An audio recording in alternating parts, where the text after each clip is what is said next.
I'm Jasmine Brandt, and I have Married to Medicine's Dr. Heavenly. How are we doing? Hey, how you doing? Thank you so much for having me. No problem. It's a pleasure talking to you.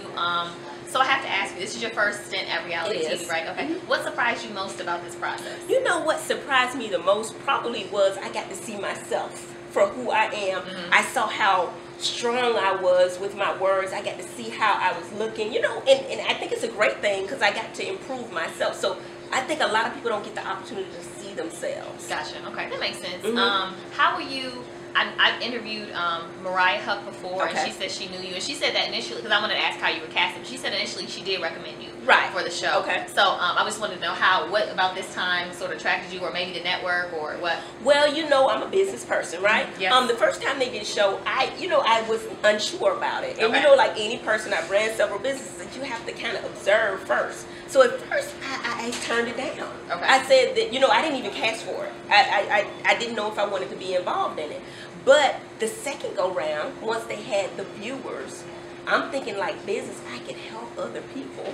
Use this as a, you know, tool, platform, if you will. If you're in front of 2 million people, you can help somebody. Okay. So that was the rethought about it, and I had to think of the best case scenario and the worst case scenario. The worst case scenario is what happened last season, which would probably never happen with me, But the best case, we can help thousands of people. And you can help yourself too. And we can help ourselves. I mean, you know, but and then I thought, you know, best case, worst case, Daddy's still working.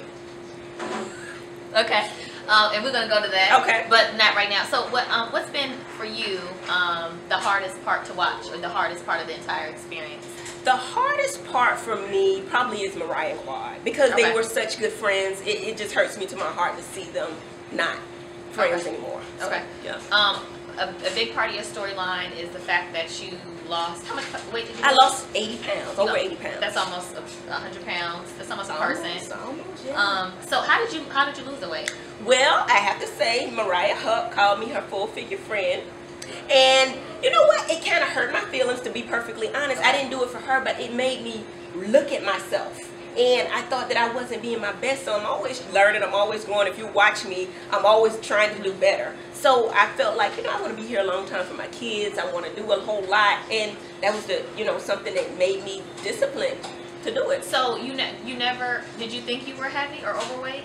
My husband never made me feel like I was heavy. I was always happy. We were eating. We were having a good time. We were jolly. But I knew I was heavy, but it didn't seem to be. When I look at the pictures, I didn't think I was that big.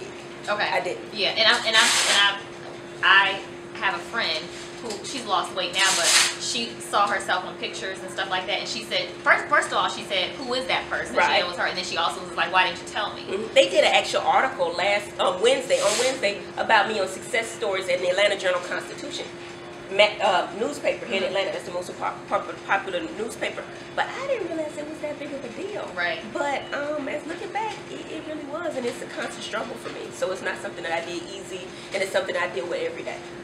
So are you an emotional eater, or do you eat when you're stressed, or do you just like food? I like food. Okay. I like to eat. I like good stuff. You know, I don't like just junk. I like good food. You know, I like to go to nice restaurants and eat. What's your workout regimen? Right now I do 3 days a week. I was working out with a trainer. I haven't been this week, but 3 days a week I do cardio, I do weightlifting, and I do a lot of sauna. I get massages. I do, you know, everything. But I think it's 75 to 80% from what I hear your diet. So basically what I've done is I start eating the same thing every day. Either I'm gonna have egg whites or oatmeal. I'm gonna have something for lunch, and I don't eat carbs after 2. So it's, you know, so it's a regimen that I do. Do you feel, I don't know how to ask this. I'm gonna tell you the truth. Is sex better with you lighter or heavier? You know what? I had good sex either way. I mean, really. I mean, I think it's mental anyway. Yeah, I think so too. Yeah, I think it was good either way, and I think that the thing about it is, well, I ain't gonna Google it, but okay, don't praise God. No, I asked because I saw not about. I mean, I probably can do most stuff now. Okay. I mean, I wasn't even thinking that, but I know that. I hear a lot of women say they have more confidence, or even I see women like they'll be dressed like really tight because they lost a lot of weight and they feel more confident. I think I was confident before. I probably bet you were. Yeah. Okay.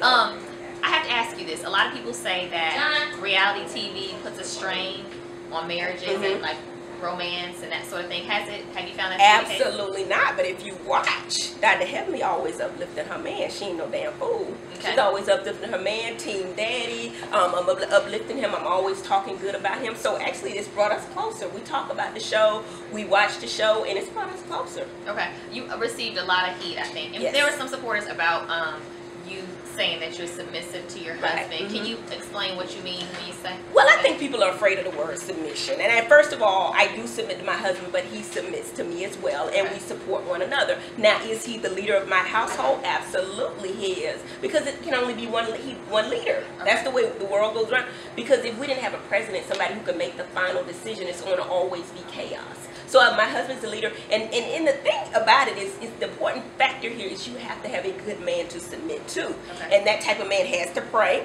he has to protect, and he has to provide for the family. Without those three things, a lot of people would not feel comfortable submitting to someone. But he does all three. Where'd you meet him? We met at Meharry Medical College. He was in the medical school. I was in the dental school, and I'm not ashamed to say that I went to school to get my DDS and MRS to an MD. Oh, okay. I want to figure that out. So you went to get, I want you to break meet it down. My man. Yes, I went to find my husband. You went to get your degrees and to find your husband. Yes. That's a good place to find him, don't you think? I guess. Yeah. Oh, I know. I know. Yes, I know. Right.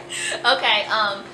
You call your husband daddy. Yes. But on the show you did, which I think weirded some people out, not everybody. Right. And you on the show said that, and even behind the scenes you explained to me why, but can you explain to me, and then explain to me why you still call him daddy? I didn't understand the big deal about me calling my husband daddy. I did it for the kids. I didn't start calling him daddy. I had a son. They bear the same name. Both of them are named Damon. When I would call one, both of them would answer. So I would say, no, the daddy.